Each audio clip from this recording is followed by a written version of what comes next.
வணக்கம். நான் பத்மாவதி பேசுகிறேன். அந்த கற்பக விநாயகர் கோயில் பக்கத்தில் நான் வந்து பூக்கடை வச்சுருக்கேன். இந்த கோயிலில் வந்து ரொம்ப வருஷமாக நான் பூக்கடை வச்சுட்டு ரொம்ப வருஷமாக இங்கே தான் இருக்கிறேன். எனக்கு வந்து இந்த பிள்ளையார் வந்து நிறைய செஞ்சுருக்காரு. அவரோட இதை வந்து நான் அற்புதத்தை சொல்ல முடியாத அளவுக்கு இருக்குது. ஏன்னா நான் ஒரு நாளைக்கு மாலை விற்கலன்னு கலங்குனா கூட யாரையாச்சும் அனுப்பி அவர் எனக்கு மாலை வாங்க வச்சிருவாரு. நிறைய பேர் வந்து அவங்க குறைய சொல்கிறப்ப நான் சொல்லுவேன், பிள்ளையாருக்கு 48 நாளுக்கு வந்து 9 வாட்டி சுற்றுனா அவங்களுக்கு வேலை கிடச்சிரும் அப்படின்னு ஐடி பசங்களுக்குலாம் நான் சொல்லியிருக்கேன். அவங்கெல்லாம் வந்து வெளிநாட்டிலேருந்து வந்து இந்தியாவில் வேறு நாட்டிலேருந்து வந்து இங்கே வந்து சுற்றிருக்காங்க. சுற்றி அவர்கிட்ட வந்து வேணுன்னொன்னே 48 நாள் முடியங்காட்டியும் வேலை கிடச்சிரும் அவங்களுக்கு. அதனால எல்லாரும் அந்த விநாயகரை மறக்காமல் கும்பிடுங்க. அவரை நினைச்சாலே போதும், எல்லா காரியமும் நல்லபடியாக நடக்கும். என்னோட கணவரும் இறந்துட்டாரு, என்னோட 2 பிள்ளைங்களும் அடிபட்டு இறந்துட்டாங்க. இருந்தாலும் எனக்கு பிள்ளையார் தான் சப்போர்ட் பண்ணுறாரு. அவர் இல்லைன்னா இன்னைக்கு நான் இல்லை. அவரோட சப்போர்ட்டில் தாங்க நான் இருக்கேன் இன்னைக்கு. அவரோட சக்தி தான் எனக்கு ரொம்ப உறுதுணையாக இருக்குது. விநாயகரை நல்லபடியாக வேண்டிக்கோங்க.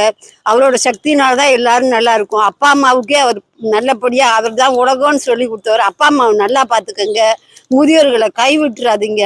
அவங்கெல்லாம் ரொம்ப உங்களுக்கு கடமைப்பட்டவங்க. நீங்கள் உங்களுக்கு கண்ணு முழிச்சு தூக்கம் இல்லாமல் சாப்பாடு இல்லாமல் ரொம்ப கஷ்டப்பட்டு உங்களை காப்பாற்றிருக்காங்க. அவங்கள நல்லா பார்த்துக்குங்க.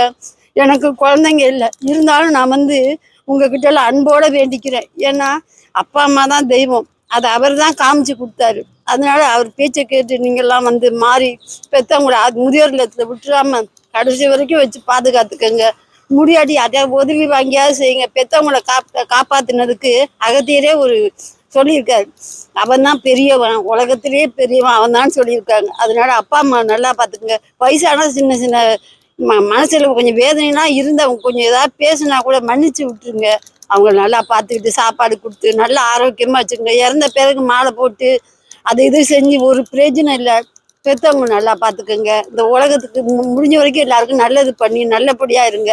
என்னன்னா அந்த பணத்தை விட்டுட்டு போறல ஒரு அர்த்தமும் இல்லை. இருக்கிறப்பே நல்லது பண்ணிட்டு போங்க. அதான் அன்போட கேட்டுக்கிறேன் இந்த சகோதரி. இளைஞர்கள்லாம் மோட்டரை பத்திரமா ஓட்டுங்க.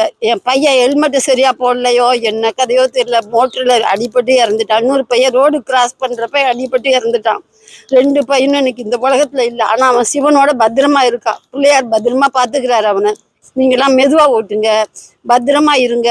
அப்பா அம்மா பேச்சை கேளுங்க. முக்கியமா அவங்க தான் தெய்வம். உங்களுக்கு கேடு நினைக்கவே மாட்டாங்க பெற்றவங்க. அவங்க பேச்சை கேட்டு நல்லபடியாக இருங்க.